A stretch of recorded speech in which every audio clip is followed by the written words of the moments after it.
기로는 기본적으로 드라마와 프로시니엄 스테이지를 전제로 하고 있다고 생각합니다. 라는 얘기를 하고 왔습니다. 빨간 글씨로 이제 드라마와 프로시니엄 스테이지라는 말을 강조해 봤는데요. 그냥 두서 없이 그냥 빨리 진행해 보도록 하겠습니다. 교과서로 간주할 수 있는 책들에서는 연극 무대 혹은 극장 무대의 종류를 이렇게 4가지로 보여주고 있습니다. 그런데 우리가 4가지 혹은 3가지로 보여주고 있는데요. 우리가 지금 우리에게 관건이 되는 것은 제일 오른쪽 위에 있는 프로시니엄 스테이지가 되겠습니다. 다들 보이시죠? 네. 이 프로시니엄 스테이지가 우리가 흔히 극장 혹은 무대라고 말을 하면 떠올리게 되는 그런 구조인 것이죠. 그래서 우리는 기본적으로 우리의 공연 형태도 그렇고 또 우리 공연에서 우리가 실천하게 될 연기술, 연기법, 연기 스타일의 모습도 이 프로시니엄 스테이지를 전제로 해서 기반으로 해서 하게 될 것이다 라고 사실은 서로 말하지 않아도 은연중에 서로들 합의가 되어 있는 상태라고 할 수도 있을 것인데 아무튼 이렇게 한번 확인을 해보고 넘어갈 필요가 있을 것 같고요. 그 다음에 기왕 그림에 있으니까 아래쪽에 왼쪽에 보시면 트러스트 스테이지라는 그림도 있죠. 네. 이게 이제 트러스트가 TH 발음으로 이제 혀가 이빨 사이에 들어가서 트러스트하고 이제 되는 발음인데 이게 이제 밀어낸다, 돌출한다, 돌출되어 있다 이제 그런 의미이기 때문에 흔히 돌출 무대라고 번역이 되고 그 옆에 에리너 스테이지가 우리가 알고 있는 원형 무대라고 이제 번역이 됩니다. 그 위에 이제 제일 구석에 있는 엘리 스테이지는 제가 공교롭게 발췌한 이 그림에 이 책에서만 소개하고 있는 어떤 그 응용적인 형태라 언급할 필요는 없을 것 같고요. 우리는 프로시니엄 스테이지만 중요하게 생각하고 그것만 이제 머릿속에 그리면서 넘어가야 할 텐데 다음에 이제 4번 슬라이드를 보시면 이 프로시니엄 스테이지에는 이렇게 프로시니엄 아치라는 그래서 머릿속에 그리게 되죠. 그 다음에 슬라이드 6번도 역시 또 다른 모습에 우리가 흔히 잘 알고 있는 프로시니엄 아치의 모습을 보여주고 있습니다. 자, 그런데요. 지금 이 슬라이드 제목을 보시면 프로시니엄 아치라고 제목이 붙어 있지 않습니까? 그런데 우리가 이 프로시니엄이란 말에 스펠링을 한번 암기해 볼 필요가 있을 것 같아요. 저는 이제 학교에서 수업을 할 때 꼭 프로시니엄 아치, 프로시니엄이란 말에 스펠링을 외워서 쓰기를 시험 문제 내거든요. 스펠링이 헷갈리게 생겼어요. 그래서 프로 스케니움 영어식으로 읽으면 프로시니엄이라고 읽지만 생긴 그대로 우리가 스펠링대로 읽어보면 프로스케니움이라고 돼 있지 않습니까? 네. 제가 이것을 말씀드리는 이유가 있습니다. 프로라는 것은 앞에라는 의미잖아요. 그리고 스캔이라는 말이 나오는데 이 말이 주요해서 말씀드립니다. 이게 이제 옛날에 고대 그리스의 극장에서 스케네라는 구조물이 있었거든요. 이 말이 이제 여기 씬이라는 용어, 장면이라는 말로 연결되기도 하고요. 그래서 장면 앞에 있는 이라는 의미를 담고 있어서 프로시니엄 이렇게 이런 식으로 이제 조어가 된 겁니다. 일단은 그 얘기는 거기까지 하고요. 슬라이드 7번을 봐주십시오. 그래서 이제 고대 그리스 연극으로 건너뛰어서 그 얘기를 좀 해야 됩니다. 그냥 우리가 쉽게 말해서 이 슬라이드의 빨간 글씨를 봐주십시오. 우리가 지금 흔히 생각하는 연극이라는 것 혹은 우리가 흔히 부르는 드라마라고 하는 것은 고대 그리스에서 발명된 것입니다. 그리고 고대 그리스 연극의 전성기는 기원전 5세기였습니다.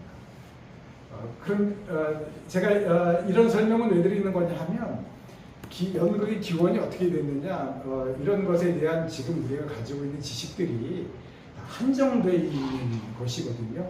그때를 살아서 직접 본 사람이 없으니까요. 그래서 고대 그리스 연극에 대해서 우리가 알고 있는 그 지식의 원천이라는 것은 몇 가지가 안 됩니다. 첫째는 뭐 고고학적 발견 이런 거죠. 극장.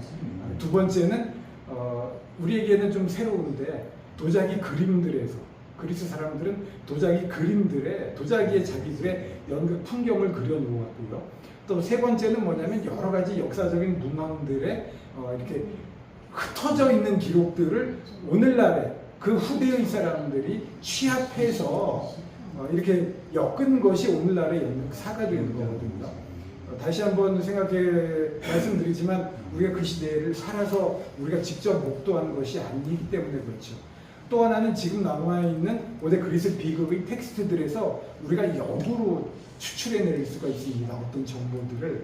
그래서 뭐 가령 어떤 작품 같은 경우에는 파수꾼이 무대 위에 지붕 위에 올라가서 야 저기 전쟁에 나갔던 왕이 돌아오신다 이런 대사를 하는 그 구절을 가지고 그럼 그 당시에는 지금 배우가 극장 무대 지붕 위에 올라갈 수 있을 정도로 구조가 이제 튼튼하게 되어 있었구나 라고 역으로 이제 정보들을 추출해내는 거거든요.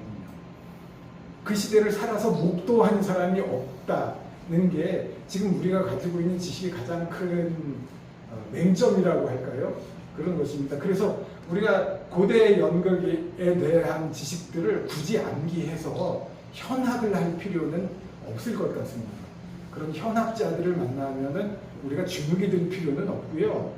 그래서 우리가 알고 있는 지식이라는 것이 한정되고 이렇게 죄다 추출해낸 것에 불과하다. 그러니까 여러 가지 이론들이 엇갈릴 수밖에 없고 충돌될 수밖에 없습니다. 그렇다면 연극이라고 하는 것, 드라마라고 하는 것은 고대 그리스에서 발명된 것이다라고 우리는 일단 못을 봤고요. 연극 사책을 보면 그 이전에 옛날에 그보다도 한 2000년 전쯤에 고대 이집트에서 오시리스 신을 어떻게 그의 죽음과 부활을 어떻게 다시 재현하고 이런 퍼포머티브한 것들이 있었다. 이제 아비도스 패션 플레이라고 하는데 그런 얘기도 꼭 언급되긴 합니다만 그런 것들은 다 우리가 그냥 잊어버리면 되는 것이고 우리가 가장 확실하게 약속할 수 있는 건 고대 그리스에서 발명되었다. 그리고 그것의 전성기는 언제냐? 기원전 5세기였다.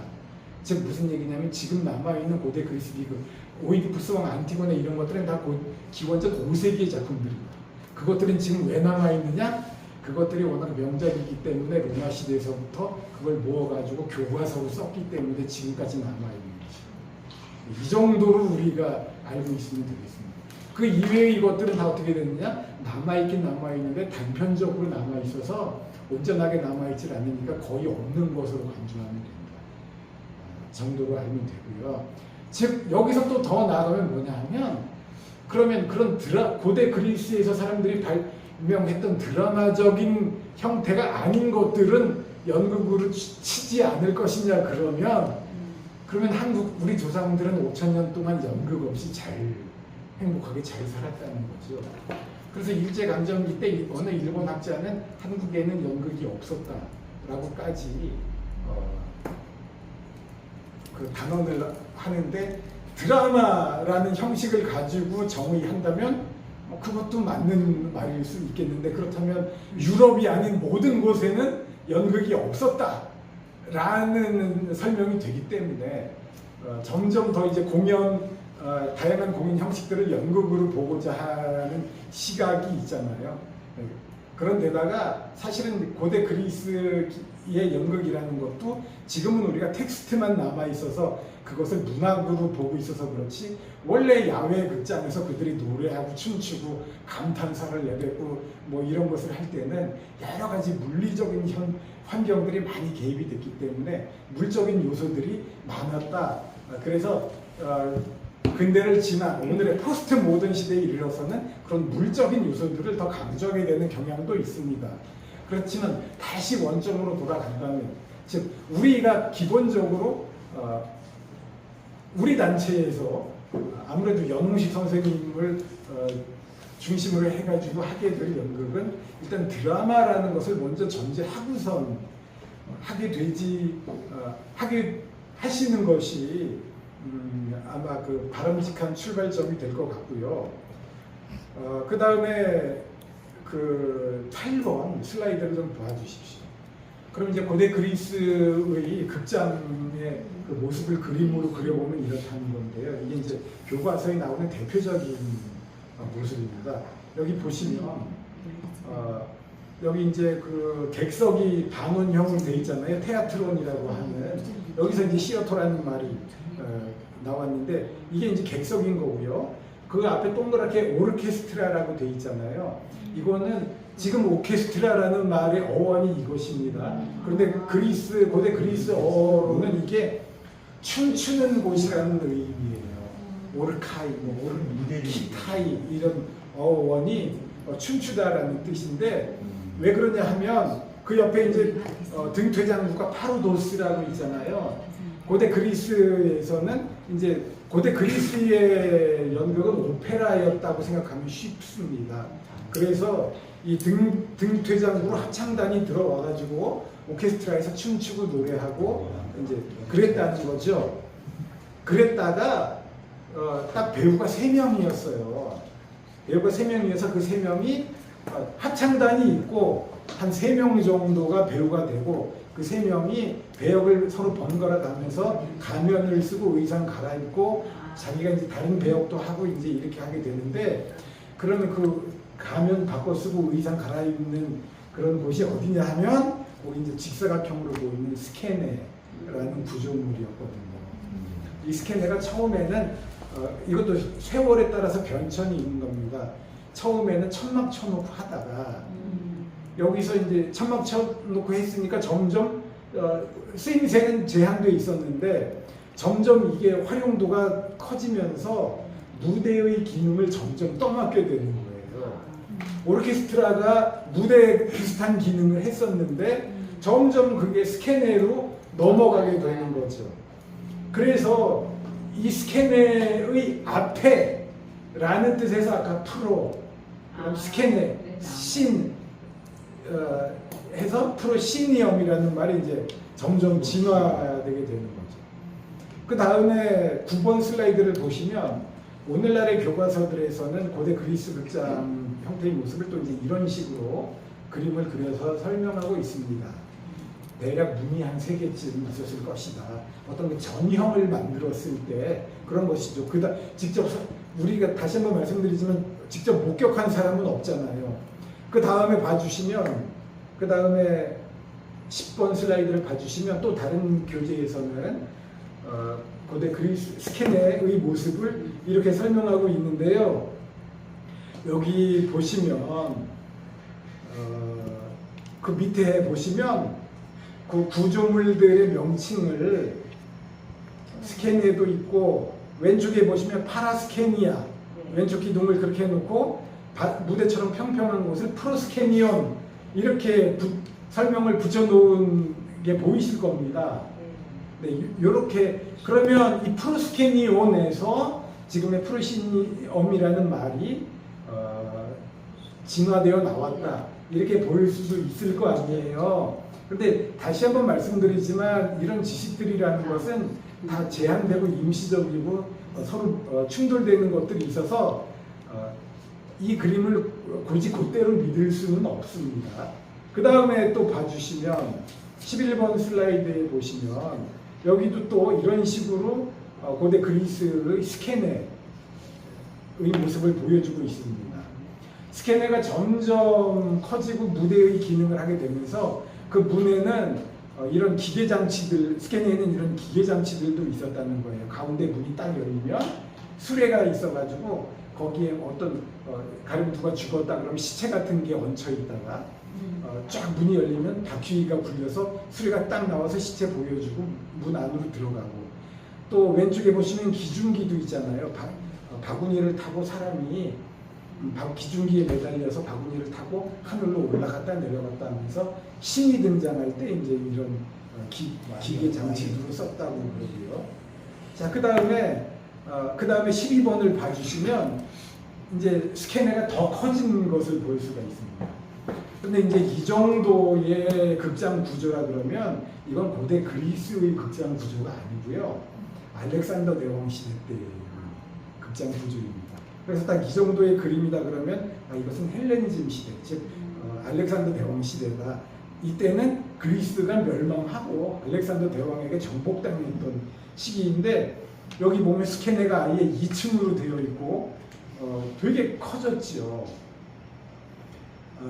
그래서 여기 보시면요, 사실은 이 슬라이드에 보시면 그 아래 기둥들이 이제 쫙 있고 거기에 보면 프로스캐니온이라는 용어를 붙이고 있습니다. 13번 슬라이드를 봐주시면 위에 12번 그림은 아주 멋들어지게 그 당시의 모습을 화려하게 상상해서 그렸지만 오늘날 남아있는 가장 그래도 보존 상태가 좋은 유적은 이 정도에 불과한 것이죠. 이런 것들을 보고서 다 그냥 유추해내가지고 그림을 그려서 설명을 하고 있는데 각 책들마다 조금씩 설명이 달라서 뭐라고 저도 정확하게 말씀드리지는 못할 것 같습니다.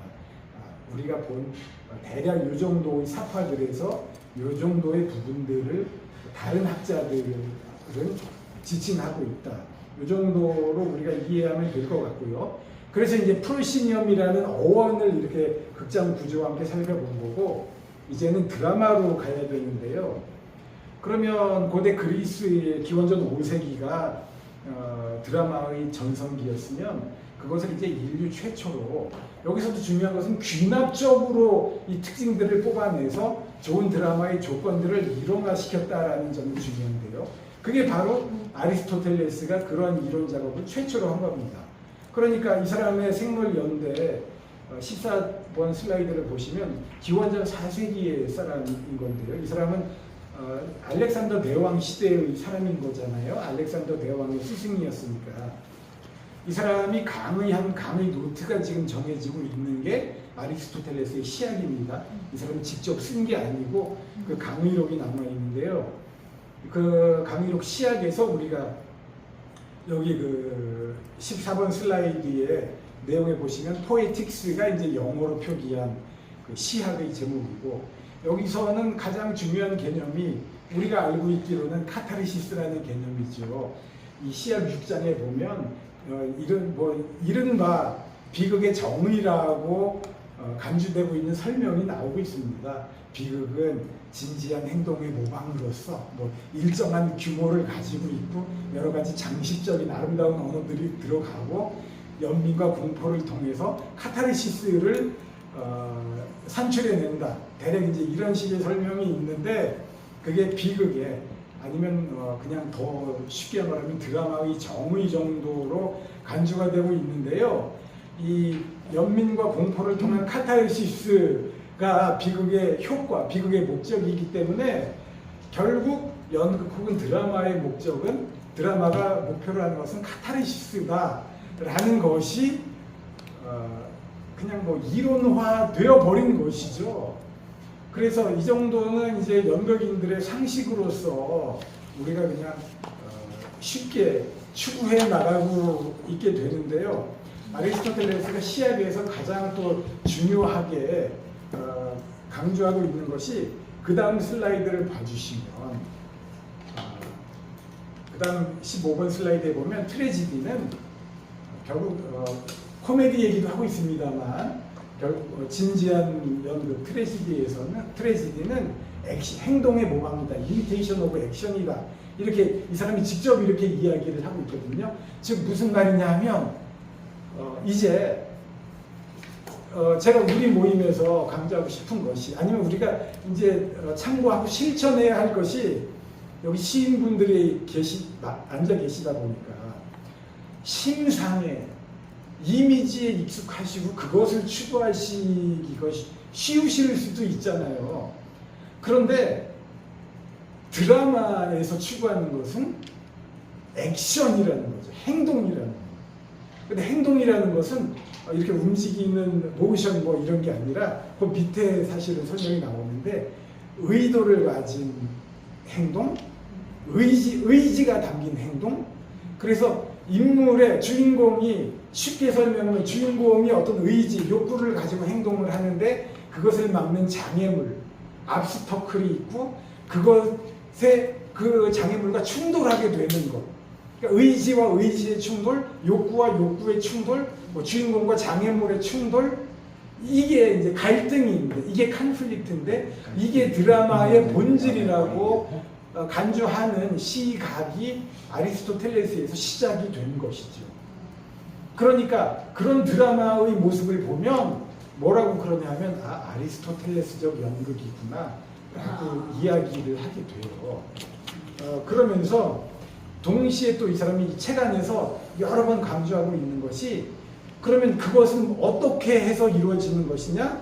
그 다음에 16번 슬라이드에 보시면 아리스토텔레스가 그 안에서 비극의 구성 요소 6가지를 이야기하고 있는데 그냥 다 넘어가고 그 중에서 가장 중요한 것이 플롯, 사건의 결합, 쉽게 말하면 구성이라고 이야기하고 있는데요.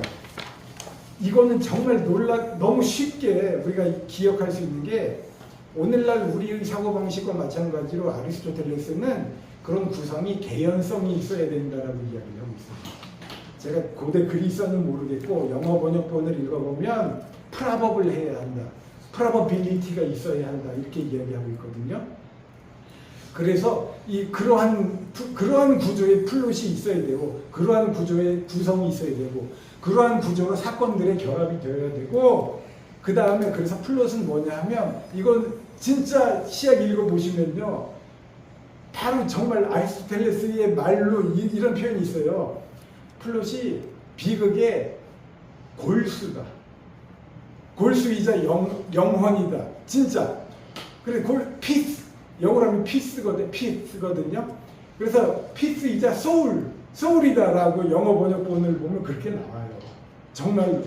그래서 이거 참 지금 우리가 생각해도 흥미롭다 그런 생각이 드는데 이것을 우리가 지금 이 자리에서 꼭 짚어 넘어갈 필요가 있는 것이 이제 우리가 어떤 공연 작업을 하게 되면 개연성이 있느냐 없느냐 이걸 이제 많이 따지게 될 텐데 그것을 따지게 되면 아리스토텔레스의 드라마 이론, 아리스토텔레스적 견지에서 드라마에 충실하게 되겠으나 아리스토텔레스의 드라마 이론은 그것이 언제까지 가장 절정을 향해서 치닫느냐 하면요 근대까지가 절정을 향해서 치닫는 것이고 오늘날에 우리는 탈근대의 시대를 살고 있다라고 또 이야기가 되고 있잖아요.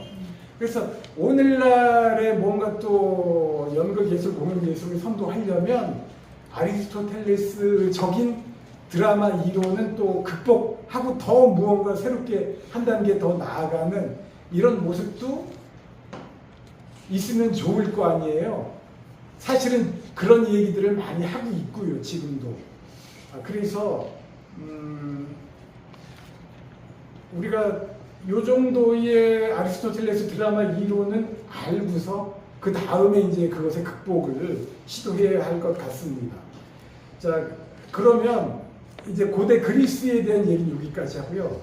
그 다음 슬라이드를 보시면 이제 로마 연극으로 들어가는데 로마의 드라마 그리스의 아류작이라고 보면 되고요.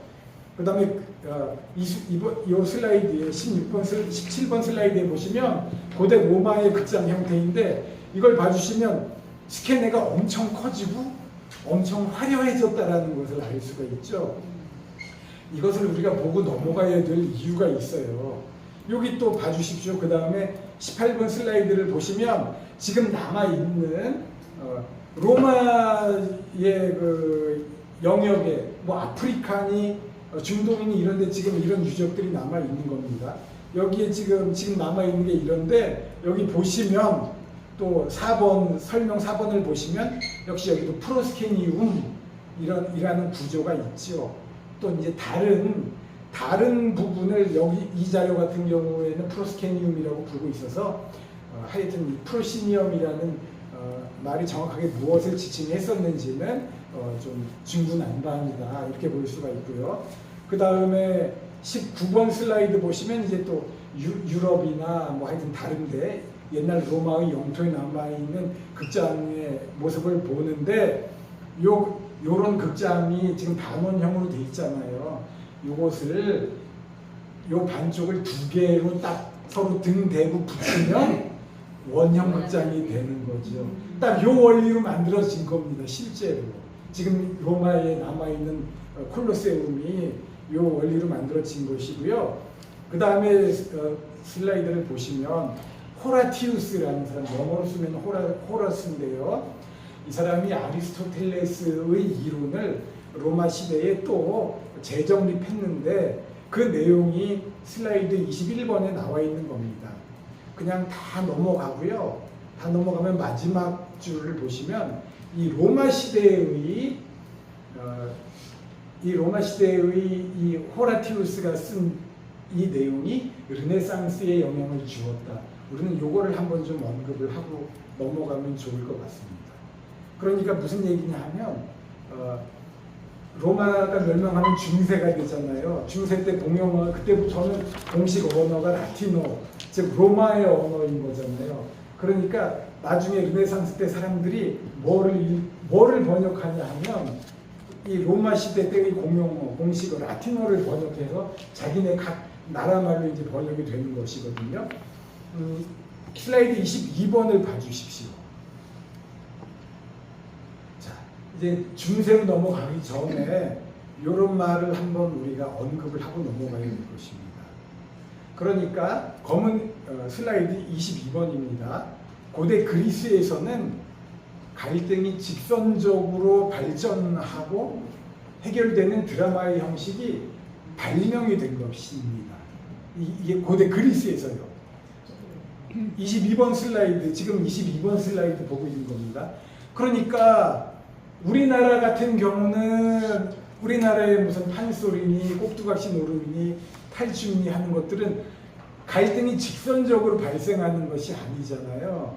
그냥 무슨 어떤 에피소드 나왔다가 무슨 노장 무슨 늙은 스님 나왔다가 무슨 젊은 무당 나왔다가 뭐 사자 나왔다가 뭐 이제 이런 식으로 되는데 어떤 하나의 이야기가 직선적으로 발전해서 갈등이 고조됐다가 해결되는 식의 드라마는 고대 그리스에서 발명이 되었다 라고 이제 우리가 그냥 쉽게 이렇게 정리를 해야 할 것 같고요.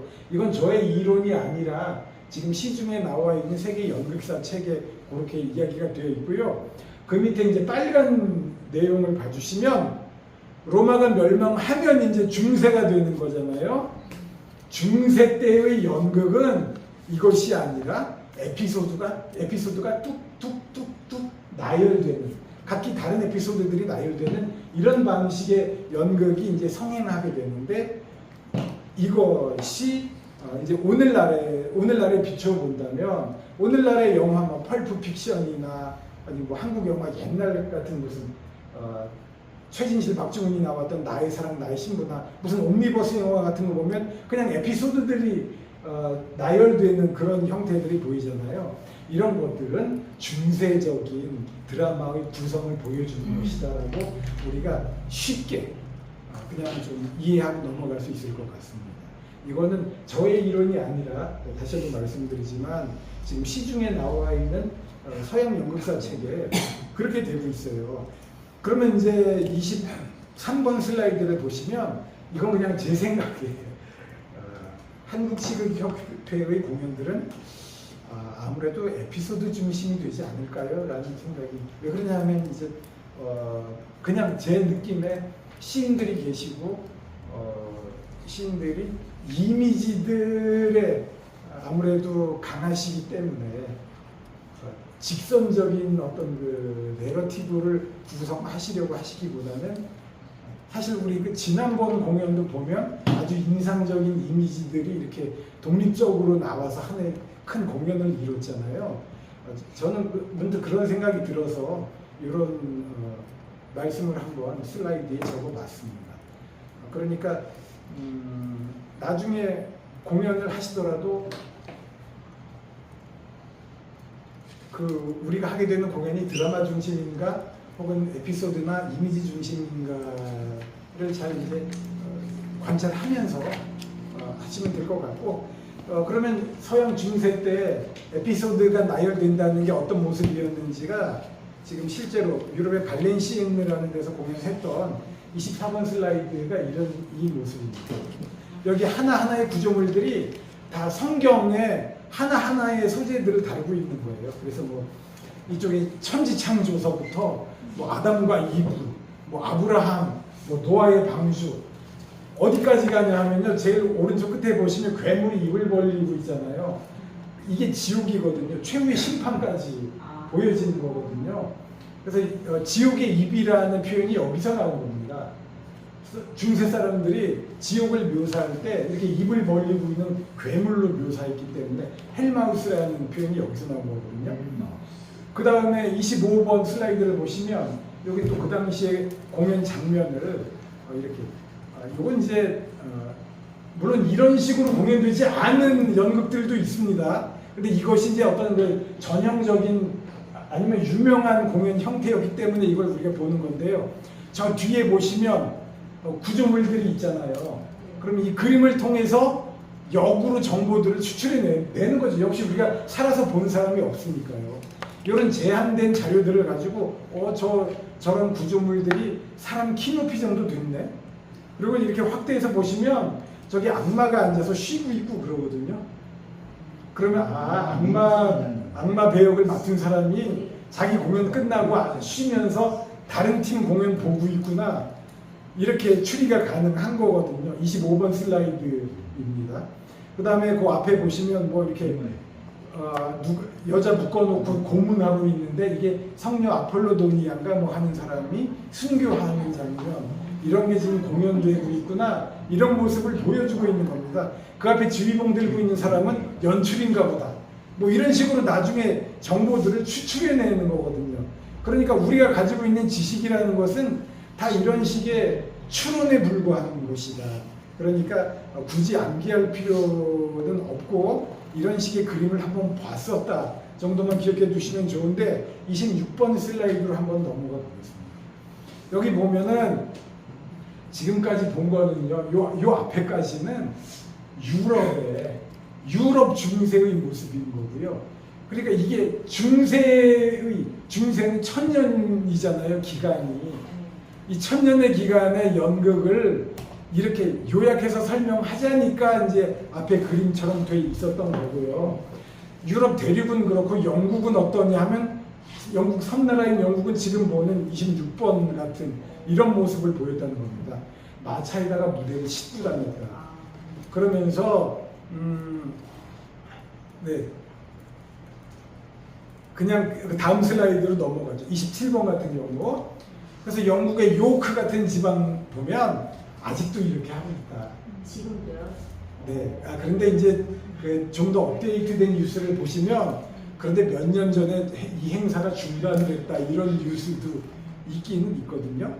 근데 이제 유튜브 같은 데 보시면 여기 이 제작 과정, 뭐 어느 정도의 크기의 수레를 끌고 다니나 뭐 이제 이런 모습이 보이는데, 연극사 책에 보면 뭐 무대의 종류, 연극사에서 뭐 수레 무대가 있었다는 둥, 외곤 스테이지 이런 모습, 이런 설명. 극단이 똑같은 거 아니에요? 그게 하여튼 그런 설명이 지금 요 얘기를 하고 있는 겁니다. 그 다음에 그 다음 슬라이드를 봐주시면요, 27번 스페인도 이런 식으로 무대를 수레에 끌고 다니고 그 앞에 덤마로 놓고 공연했다라는 건데, 다시 한번 우리가 기억할 필요가 있죠. 이거는 1000년의 세월, 그리고 유럽 전체의 그 넓은 지리적인 배경에서 발생한 것들을 그냥 요약하다 보니까 이렇게 된다는 거예요.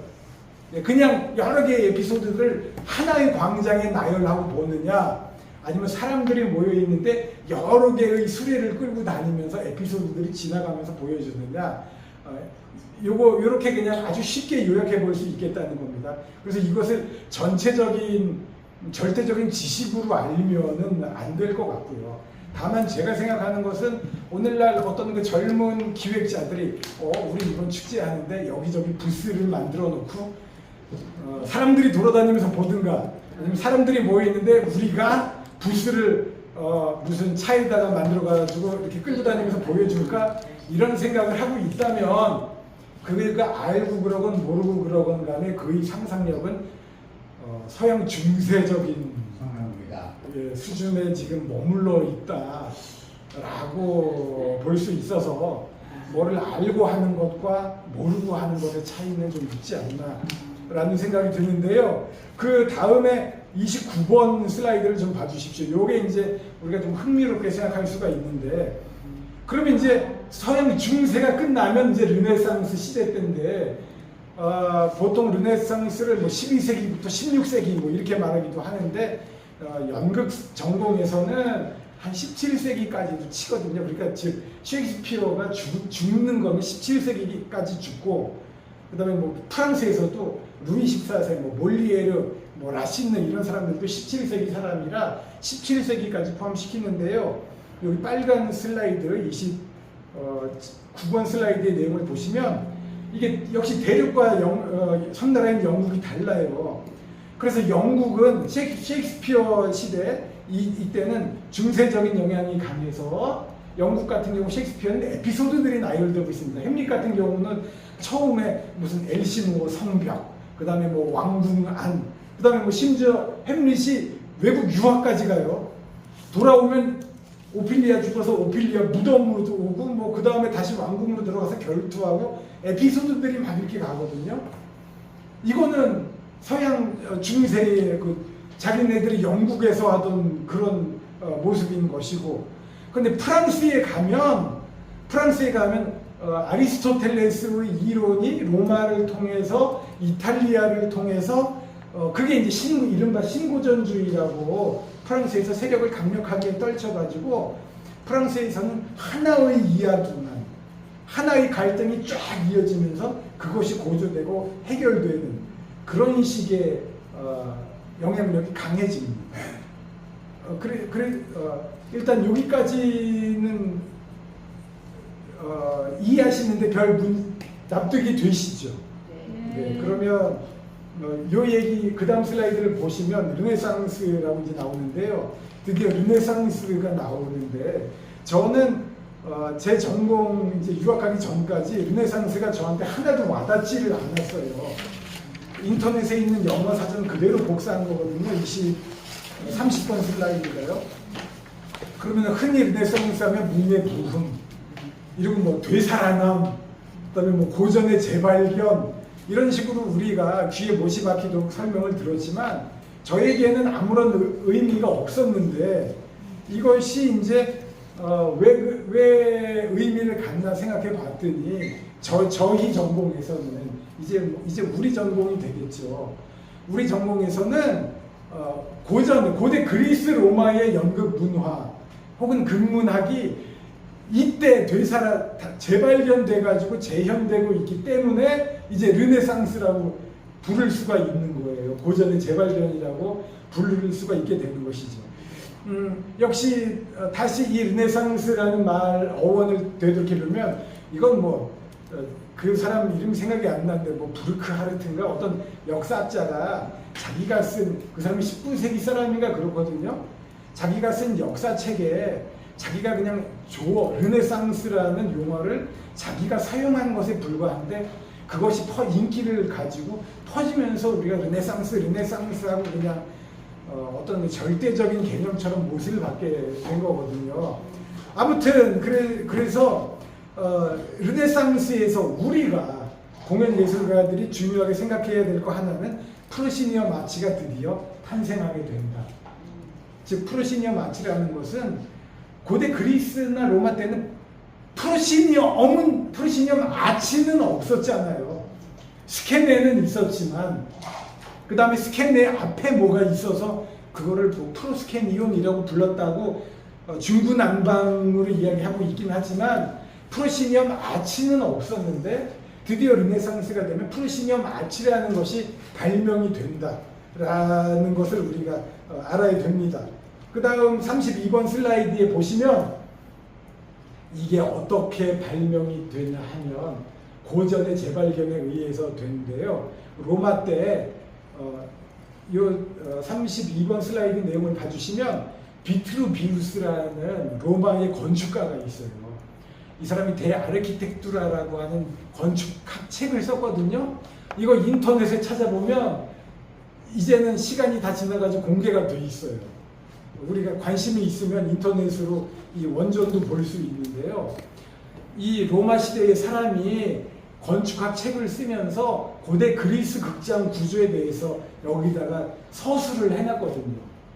그러면 이 로마 시대의 건축학 책이 묻혀 있다가 잊혀졌다가 나중에 이탈리아 사람들에 의해서 재발견돼가지고 그 라틴어로 된 텍스트가 세상에 나오고 심지어 그게 이제 각 나라 말로 불어, 프랑스어로 번역되고 영어로 번역되고 이렇게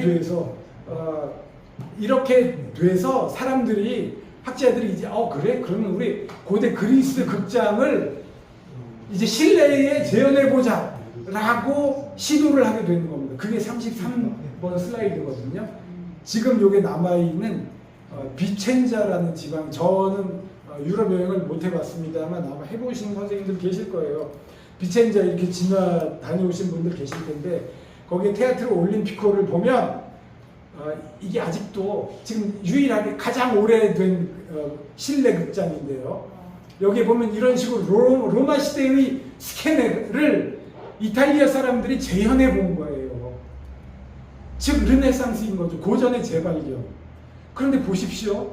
이 앞에 보면 문도 3개가 있어요. 고대 그리스나 로마의 극장을 재현했기 때문에. 그런데 또 흥미로운 건 뭐냐면요. 그 가운데나 그 문 안을 보시면 골목길이 쫙 이어져 있죠. 이게 고대 그리스의 길거리를 재현해 놓은 거예요. 그런데 보면 골목길이 쫙 이어져 있는데 이거는 사실은 골목길이 이렇게 길지가 않고 실제로는 길이가 뭐 우리 지금 요 방 정도인데 원근법으로요. 그놈의 르네상스 미술에서 탄생됐다는 원근법이 드디어 여기에 응용이 된 거예요. 그러니까 배우가 요 문 앞에 섰을 때는 서도 되지만 이 뒤로 가면 이 뒤로는 못 들어가는 거예요. 그럼 사람들이 이렇게 작아져야 되는데 그럴 수 없으니까. 그러면 그런데 이 뒤에 길바닥은 다 보이잖아요. 이 원근법의 효과를 살리기 위해서 바닥이 경사가 져 있었던 거예요. 여기서 나온 게 무대 뒤로 가면 업스테이지, 무대 앞쪽으로 나오면 다운스테이지라는 용어가 여기서 비롯된 겁니다. 네. 그래서 그 다음 슬라이드 봐주실래요? 34쪽을 보시면 이거 더 흥미로운 게 로마 원형 극장에 객석처럼 기둥들이 쫙 열지어져 있고 그렇잖아요. 심지어 실외 극장이었으니까 하늘까지 그려놨다는 거예요. 르네상스라 고전의 재발견, 고전의 재현을 이탈리아 사람들이 이렇게 한 거예요. 이런 식으로 됐다가 나중에 35번 슬라이드를 보시면 테아트로 파르네세라는 것을 보시면 그 다음 이렇게 이제 역시 객석은 로마 시대 때처럼 돼 있고 36번 슬라이드도 그런데요. 37번 슬라이드로 가시면 드디어 프로시니엄 아치가 딱 형성이 됐어요. 37번 슬라이드 보이십니까? 네, 드디어 이제 이때 르네상스 시대 때 이게 언제냐면 17세기라고 그러는 거예요. 그러면 우리나라로 치면 성종이 16세기 사람이고 17세기면 뭐 영조, 정조는 18세기인가 그렇잖아요. 그래서 17세기면 하여튼 언제쯤인지 모르겠는데 그때 서양에서는 이제 프루시니엄 아치가 딱 형성이 됐는데요. 자, 그냥 다 넘어가고요. 38쪽을 봐주십시오. 38번 슬라이드를 봐주시면 이제 프루시니엄이라는 이제 오늘의 용어를 이제 또 찾으면 인터넷에 있는 설명을 그대로 이제 캡처한 거거든요. 그래서 스캔의 앞에 씬 앞에 있는 것이다. 이제 이런 설명이 나와 있는데 이게 보면 뭐 17세기에 주로 이 용어가 형성되었다 이렇게 나와 있어요. 그러면 그래서 제가 또 그러면 이 프로시니엄 아치라는 말은 도대체 누가 제일 먼저 사용했느냐라고 말해 보면 아니 그거를 저는 모르겠고요. 저는 모르겠고 아마 웬만하면 다 모를 거예요. 아마도 안 나오는데 예, 왜 그러냐 하면 아마 이때 17세기 요때 이후로 17세기 프로시니엄 아치가 지금 탄생돼서 나왔으니까 요때 이후로 이 용어가 오늘 후대 사람들은 어떻게 알 수 있냐 하면 더 나중에 건축학 그 시대에 쓰여진 건축학 책들을 보고 그 극장 구조에서 프로시니엄 아치 이런 용어들을 또 추출하기 때문에 왜 그 인공지능 있잖아요. 챗 GPT 이제 이런 것에 이제 넣어가지고 그런 말을 누가 제일 먼저 사용했는지 알려다오 그러면 자기도 모르겠다 이렇게 나오고 질문을 바꿔서 그 용어를 발견할 수 있는 자료 소스들을 알려줘 그러면 뭐 17세기 어느 건축학 책이 있고 18세기 어느 건축학 책이 있다. 이제 그러면 그래서 이제 그걸 제가 검색해 보니까 17세기 불어로 된 그 책은 제가 불어를 모르니까 그냥 넘어가고 영어로 된 18세기 책을 보면 거기 프로시니엄이라는 말이 나오긴 나오는데 이제 그거는 더 이제 검토해 봐야죠. 그런데 그래서 봐주십시오. 40번 슬라이드를 봐주시면 프로시니엄 아치의 정확한 기원은 모른다라고 이 연극사 책이 이렇게 나와요. 저의 이야기가 아니라요. 오스카 브로케이트는 우리 시대의 가장 유명한 연극학자고 지금 서점에 책이 나와 있는데 유니버시티 오브 텍사스 그러니까 텍사스 대학 교수였는데 얼마 전에 돌아가셨고요. 그런데 이제 1, 2, 3번 설명 보면 뭐 그냥 이것도 시간 관계상 다 넘어가는데 3번 설명을 보시면 3번 설명만 그냥 언뜻 보시고 그 다음에 41번 슬라이드를 봐주십시오. 여기 이게 우리가 흔히 본 유명한 그림이잖아요. 네. 그 위에 보면 아치로 이제 틀이 돼 있잖아요, 그림에. 이런 식의 것들이 극장에도 수용된 것이 아닐까라고 추측을 한다는 거죠. 후대의 사람들이 프로시니엄 아치의 어떤 그림을 보고 유력한 이론 중에 하나로 이렇게 연극학자들이 추론해낸다는 겁니다. 그 뒤에 슬라이드를 보시면 역시 마찬가지로 이런 식으로 그림들이 나오고 이런 식의 그림 기법이 있었으니까 어떤 이런 것들에서 프로시니엄 아치가 비롯되지 않았을까라는 거고요. 시간 관계상 넘어가고 44번 슬라이드를 봐주시면 그런데 이제부터 중요한 원칙이라고 그럴까요? 우리가 잊지 말아야 될 법칙? 원리가 이제 나오게 되는 거죠. 아무튼 10년 안에 일루전이 진짜처럼 보이게 되기를 지향하는 거예요. 프로시니엄 아치가 왜 생겼습니까? 라고 누가 묻는다면 프로시니엄 아치는 관객의 시야를 제한하기 위해서 생긴 거거든요. 그러니까 내가 보여주고 싶은 것만 보여주겠다. 저쪽에 무대 밖에 저쪽에 있는 사람들은 무대 안 이쪽에 있는 것들은 못 보게 내가 보여주고 싶은 일루전만 보여주겠다 라는 의도가 전제되어 있는 거거든요. 그러다 보니까 무대 안에서 원근법을 사용해서 무대도 입체화, 진짜처럼 만들고 싶으니까 일루전을 리얼하게 만들고 싶으니까 그렇게 된 거고요. 그 다음 슬라이드 45번을 보시면 그래서 무대가 입체화되고 전환도 실감나게 하기 위해서 기계화가 이제 이루어지는 거예요. 그래서 46번 슬라이드를 보시면 세바스티아노 세를리오라는 이제 그 이탈리아 건축가가 이때는 당연히 건축가들이 무대 미술까지 같이 한 겁니다. 극장 건축하면서 이 사람이 무대 디자인을 하면 이렇게 원근법을 사용해가지고 가까이 있는 것은 크게 보이고 좁은 공간인데 가까이 있는 것은 크게 보이고 멀리 있는 것은 작게 보여서 길거리가 쫙 길게 이어져 있는 것처럼 이런 효과를 냈고 중요한 것은 이 건물들이 벽을 세운 게 아니라는 거죠. 판때기에 그림을 그려서 세운 것이라는 거예요. 그러니까 완전히 평면적인 그림이고 실제로 이런 구조물을 세우는 건 언제쯤에 이르냐면 19세기에 와서야 되는 거고요. 그 다음에 47번 슬라이드를 봐주시면 영어로는 체리엇 앤 폴이라고 해가지고 체리엇은 뭐 이렇게 전차, 바퀴 달린 거란 뜻이고 폴은 기둥이란 뜻이잖아요. 그래서 이 도면을 보시면 이게 17세기쯤 되면 이제 무대 천장이나 바닥에 돌을 달고 그 다음에 거기에 밧줄 연결하고 이게 장대를 연결하면 도르래를 막 돌리면 이것에 밧줄이 연결돼서 무대 전환이 세트가 열렸다 닫혔다 하는 게 동시에 된다는 거죠. 그럼 그 전에는 어떻게 됐냐 하면 우리 미닫이 문처럼 바닥에 홈을 파가지고 신호를 주면 양쪽에서 밀고 들어왔다 밀고 나갔다 하니까 이게 동시에 안 되는 거예요. 서로 타이밍이 안 맞는 거예요. 그래서 이걸 어떻게 동시에 할까라고 기계적으로 고안해낸 게 이거고요.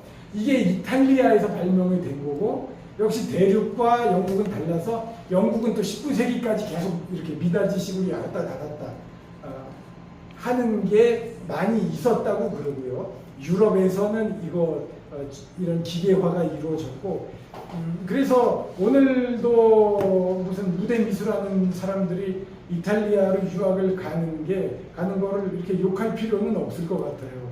이쪽에 이런 역사가 길었기 때문에. 그 다음 슬라이드를 봐주시면 그냥 조명 얘기도 안 할 수는 없어서 48번 슬라이드 보면 촛불 조명은 어두우니까 이 당시의 조명이라는 것은 결국 기름 등잔이 아니면 촛불인데 이것이 어둡다 보니까 이래서 의상이 화려하고 분장은 진하고 동작은 커지고 이랬을 것이다라고 이 학자는 이렇게 추론하고 있는 것이죠. 그 다음에 이제 프랑스 쪽으로 가면 하여튼 이런 식의 아리스토텔레스적인 이론을 르네상스 때 재발견한 사람들이 이탈리아 사람들이 먼저 했고 그것이 결정적으로 세력을 떨친 건 프랑스인데요. 이것을 신고전주의라고 그러는데 이 신고전주의 이론의 대표적인 사람이 지금 이 49번에 나오는 로도비코 카스텔베트로라는 사람인데 이 사람이 쓴 글을 제 블로그에 번역해서 소개해놨다. 이 얘기라 49번 슬라이드 같은 경우는 관심 있으시면 이렇게 가면 되고 르네상스 그 다음 50번 슬라이드 같은 경우 르네상스의 영향력은 18세기까지 이어집니다. 그런데 18세기에는 뭐가 달라지는 거냐면 17세기까지는 중세 때는 기독교가 사회의 주도 세력이었잖아요. 그리고 르네상스 때는 교회가 기울고 왕과 귀족이 중심이 되고 연극과 주된 관객층도 그들이 되는데 18세기가 되면 그들이 몰락하고 이제 이른바 부르주아, 영어로는 미들클래스가 주된 계층으로 떠오른다. 그래서 극작의 소재도 그 전까지는 다 신 나오고 귀족 나오고 영웅 나오고 이랬는데 18세기 후반부터는 이제 부르주아 나오고 조금 이제 뭐라고 그럴까요? 왕이나 귀족이 아닌 인물들도 무대 위에 주인공으로 나오기 시작한다라는 걸 우리가 좀 기억을 하면 좋겠고요. 51번 슬라이드 같은 경우에 이게 이제 18세기 무대인데 이렇게 프로시니엄이 커졌다. 프로시니엄 아치가 커졌다라는 건데 그 다음에 52번 슬라이드 좀 봐주십시오. 이제부터가 또 중요한데요. 이제 다 몰라도 드디어 이제 18세기가 되면 이런 담론이 시작이 돼요. 그 이전에도 있었겠으나 이 담론이 오늘날 우리에게 관심을 갖게 하는 담론이 이제부터 나오는 게 프랑스의 경우 뒷문일이라고 하는 여자 배우 혹은 또 클레롬이라고 하는 여자 배우가 대표자가 명배우였는데 뒷문일이라는 사람은 순간적인 영감파, 순간적인 인스퍼레이션에 의해서 연기를 아주 훌륭하게 잘 보이는 사람. 클레롬이라는 사람은 아주 계산을 치밀하게 해가지고 계산된 기교에 의해서 훌륭한 연기를 보여주는 사람. 뭐가 더 나은 것이냐, 뭐가 더 예술적인 것이냐라는 논쟁이랄까 논의가 이때부터 시작되고 그 다음 슬라이드를 넘어가 보면 53쪽 같은 경우는 19세기는 낭만주의와 멜로드라마의 시대인데요. 이것의 개념에 대해서는 시간이 없어서 그냥 넘어가고, 이것들은 주로 정열적이고 격정적인 연기 스타일을 보여주는데, 기술이 발전하니까 프로시니엄 아치 안의 일루전은 시각적으로 더욱 발전합니다. 그 다음 54번 슬라이드 보면 이제 드디어 이 마담 베스트리스라는 사람의 극단에서는 실제로 벽을 세우고 실제로 소파 갖다 놓고 응접실이면 실제로 카페트 깔고 벽에 등이 달려있으면 진짜 등 갖다 걸고 뭐 이제 이런 식의 것들을 했다라는 거예요. 이 사람이 연극사적으로 유명한 게 그런 것 때문인데, 이 사람이 살았던 시대가 19세기 초이기 때문에 19세기나 돼서야 이런 것들이 시도되고 있는 것이다. 즉 무슨 말로 바꿀 수가 있냐면 드디어 리얼리즘이 다가오고 있다라는 거죠. 그 다음 55번 슬라이드를 봐주십시오. 대중적인 연극, 흔히 멜로드라마라고 하는 것인데요. 이 개념은 우리가 흔히 이야기하는 연애하는, 사랑하는 이야기랑은 다른 것인데 좀 달라요. 그냥 음악이 깔려서 상황이 고조되면 그게 멜로드라마라고 부르는 것인데요. 여기에 무대 위에 기차가 달려오고 사람이 기찻길에 묶여있고 이런 식의 우리가 만화나 영화 같은 데서 흔히 보아왔던 이런 게 이미 19세기의 연극 무대에서 실감나게 재현되었다.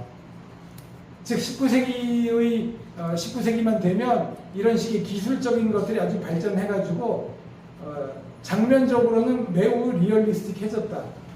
그런데 이제 이런 식의 것들이, 이런 식의 볼거리, 스펙터클들은 이제 다 우리가 텔레비전이나 영화로 다 넘겨줬잖아요. 그래서 이제 연극 무대에서는 이런 것들을 잘 안 한다. 56쪽, 56번 같은 경우 엉클 톰스 캐빈의 한 장면인데, 이렇게 얼어붙은 강물 위로 뭐 도망가고 이런 식의 장면들이 나온다라는 것인데요. 드디어 이제 19세기 후반이 되면 리얼리즘이 이제 대두가 됩니다. 리얼리즘이 대두가 되는데요. 여기서부터 이제 조금 우리가 시간도 없고 해서 한 15분 동안 그냥 좀 두서없이 내가 말씀드리면, 이제부터 57번 슬라이드는 그 내용 중간에 봐주시면 드디어 스타니슬라브스키라는 러시아 사람이 나오면서 그 전까지 연극이나 사회의 주류가 누구였느냐가 왜 중요한 거냐면, 르네상스 시기 17세기까지는 왕이나 귀족들이 중심이기 때문에 신, 영웅, 왕, 귀족들이 주인공이기 때문에 그들에게 걸맞는 동작, 행동을 무대 위에서 재현해야 했단 말이죠. 그래서 그들의 걸맞는 행동을 보여주기 위해서 배우들이 옛날 그림이나 옛날 조각품들, 고대의 조각품들을 보면서 동작들을 연구해서 그런 동작들을 무대 위에서 보여줬는데, 18세기 이후는 중산층들이 무대 위에 등장하게 되면 그들의 행동을 묘사하기 위해서는 이제 다른 식의 연기술이나 다른 식의 모습들이 필요했기 때문에 이제 조금 더 절제 있는 이제 그 행동이나 제스처들이 필요하게 됐습니다. 스타니슬라브스키 같은 경우는 왜 우리가 역사적인 이해를 해보면 어떤 측면이 있냐면요. 안톤 체홉이라는 극작가와 연관시켜서 보면, 체홉이 처음에 갈매기라는 작품 같은 거 할 때는 페테르부르크에서 했다가 완전히 망했거든요. 관객들의 호응이 없어서. 그런데 페테르부르크는 황제와 귀족들의 도시였단 말이죠. 그러니까 거기서 중산층이 나오고 뭐 이런 사실적인 드라마가 공연됐을 때 관객의 호응은 없었는데, 스타니슬라브스키에 의해서 모스크바에서 이 작품이 공연됐을 때는 어마어마하게 호응을 받았거든요. 모스크바는 상인들의 도시였어요. 그러면 페테르부르크에서 가장 인기 있던 배우는 누구냐면 카라티긴이라는 사람인데요. 이 사람이야말로 낭만주의 아니면 비극의 공연의 명배우. 이 사람은 그야말로 연구하고 계획을 세우는 기교파 배우. 이 러시아 모스크바에서 가장 인기 있는 배우는 누구냐면 모찰로프라는 배우. 이 사람은 못 배우는 사람, 그 다음에 상인들에게 가장 인기 있는 사람. 그러다 보니까 이 사람은 연기를 어떻게 했냐면요, 연구 같은 걸 안 하고 그날 필이 받으면 그날 너무 그 영감을 잘 받는 날은 멋진 연기를 보여줘서 관객들의 우려와 같은 환호를 받고. 그러니까 이런 책에 나와 있는 에피소드에 의하면 관객들이 객석에 앉아가지고 그 영어편에 의하면 야, 저 새끼 잘한다 이랬다는 거예요. 근데 어느 날은 잘하고 어느 날은 못하고. 그래서 지식인들이 모여가지고 귀족의 도시에 있는 이 기교파 배우와 이 영감파 배우를 놓고 뭐가 예술이냐를 가지고 이제 논쟁을 하는데, 스타니슬라브스키는 이 두 가지를, 스타니슬라브스키의 배우 수업 앞부분을 보면요, 이 두 가지를 다 비판하면서 이 두 가지가 종합되어야 한다라고 이야기를 하고, 언제나 인스퍼레이션이, 영감이 언제나 발휘될 수 있도록 하는 것을 추구해야 한다라고 이야기하면서 그런 것을 추구하는 방식을, 원리를 자기 나름대로 이렇게 이론화하고 있어요.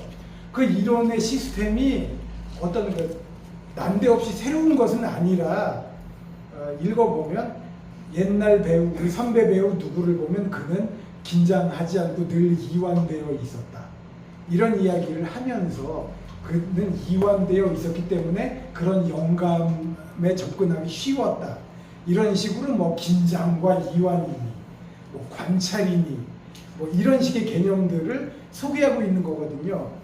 그러니까 스타니슬라브스키의 연기 이론이 어떤 새로운 스타니슬라브스키가 창조하는 새로운 것이 아니라 그가 자기 선배들의 그 이전에 사실적인 연기를 보여준 훌륭한 배우들의 연기를 보면서 자기가 그것들의 장점을 이론화시켜서 개념들을 어떤 안내해 줄 수 있는 개념들을 제시하는 그 정도의 것이라고 생각을 하면 좋은데, 여기 58번 슬라이드를 보시면 이제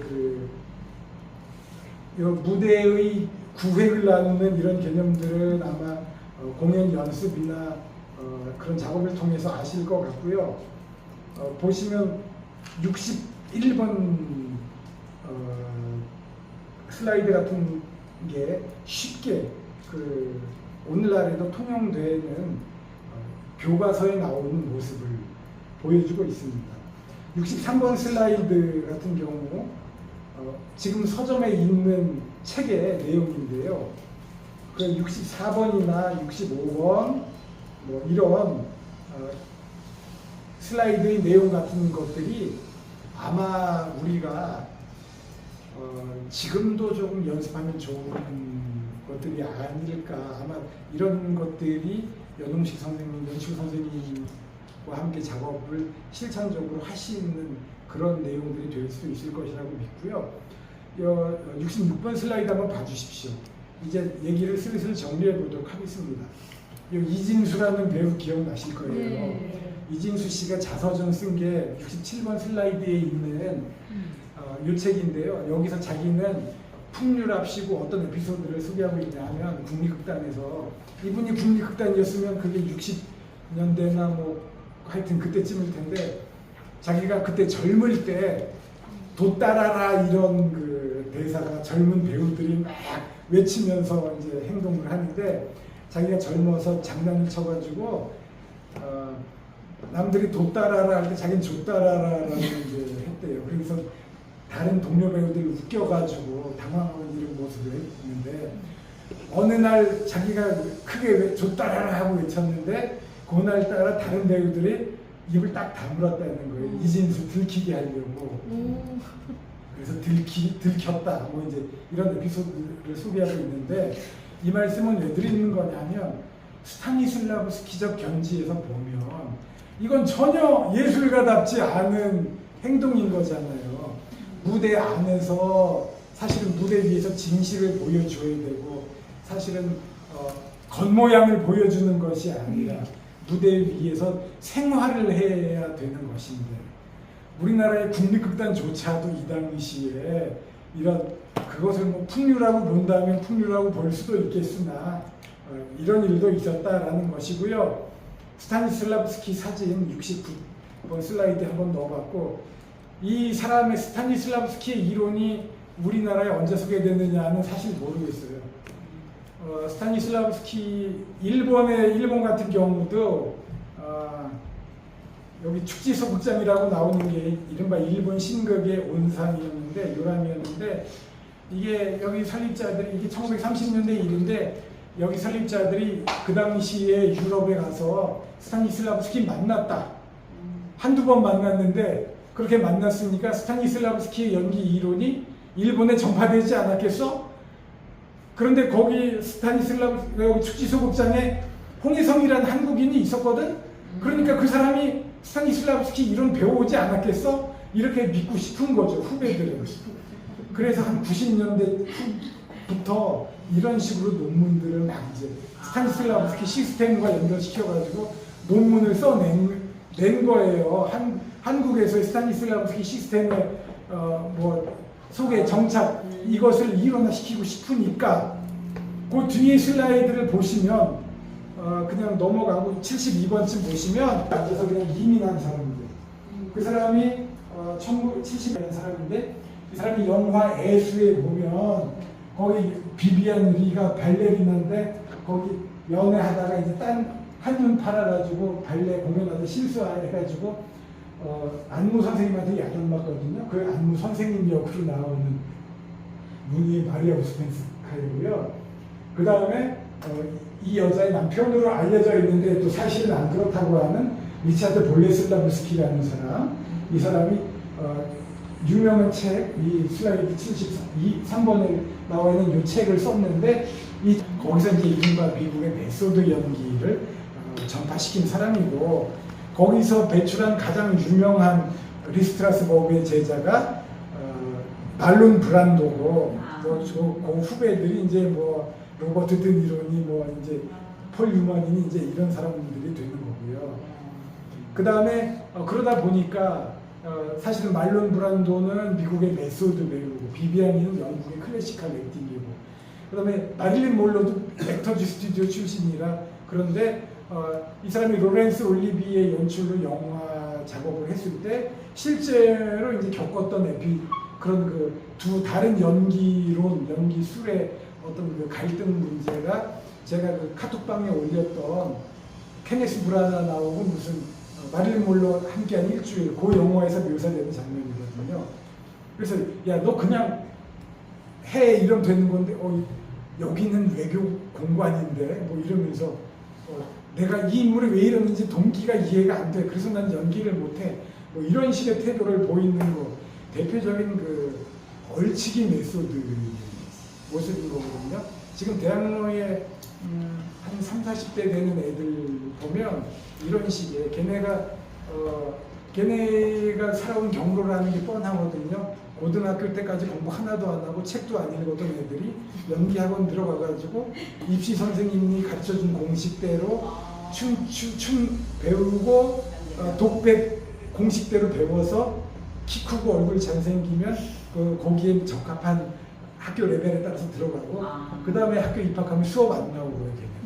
열심히 하는 애들 두세 명 나고 수업 안 나오고 그러고 졸업하고 그러면 이제 걔네가 졸업하고 할 거 없으니까 연기학원 선생하든가 아니면 그냥 대학로 다니면서 굴러다니면서 이제 배우는데 그러다가 이제 걔네가 저는 이해가 안 되는데요. 이 인물의 동기가 납득이 안 되는데요. 이러면서 연출이랑 기싸움 하려고 그러고 이제 그러는 애들이 한 3, 40대까지 있어요. 그러네 이제 뭐 그러다 보면 걔네도 나름대로 뭘 배우고 깨닫고 뭐 이제 이래서 예술가가 되기도 하지만 참 도움이 안 되는 경우가 많다라는 것을 말씀드리면서 우리는 그런 경우에 우리도 그런 경우에 닥칠 수 있다. 우리 공연에 어떤 젊은 애 도와달라고 불렀는데 걔가 그런 애일 수도 있고 아니면 뭐 보통 우리도 아주 진지하게 해보려고 그러는데 뭐 납득이 안 되는데 사실은 내기량이 부족한 건데 이거를 어떤 그 진실 문제랑 치환시켜서 고집을 부리게 되는 경우도 있다라는 건데 얼치기 메소드의 그 단점이 그 다음에 79번 슬라이드 같은 경우 근래에 나왔던 버드맨이라는 영화 보면 여기서도 나와요. 여기서도 보면 배우 둘이 부부가 잠자리를 같이 하는 연기 장면인데 남자 배우가 나 너랑 이불 덮고 있으니까 갑자기 성욕이 끌어오른다. 우리 진짜로 하자. 실제로 이래가지고 뭐 하여튼 이런 식의 미국 메소드의 뭐 과잉 실천 이런 식으로 풍자되는 게 나오고요. 이게 그 뒤에 보면 우리가 80년대에 봤던 80번 슬라이드 보면 보디 더블이라는 영화도 처음 시작이 메소드는 이상하게 스타니슬라브스키도 그렇지만 메소드 같은 경우는 배우의 진실되게 연기를 하려다 보니까 배우의 자기 옛날 감각이나 옛날 정서를 되살려서 즉 감각의 기억, 어펙티브 메모리나 정서적 기억, 이모셔널 메모리를 되살려서 그걸 활용하려고 하다 보니까 자꾸 옛날 기억을 되살리는데 연기 교사에 따라서는 고통스러운 기억을 자꾸 끄집어내려는 사람들이 있어요. 이 훈련 우리가 그래서 그냥 옛날에 흔히 농담처럼 하는 말이 야 너 아버지 돌아가셨을 때를 생각해봐. 야 니네 아버지 돌아가셨대. 뭐 이래가지고 배우가 충격받으니까 봤지? 너 지금 그거다 그 장면이다.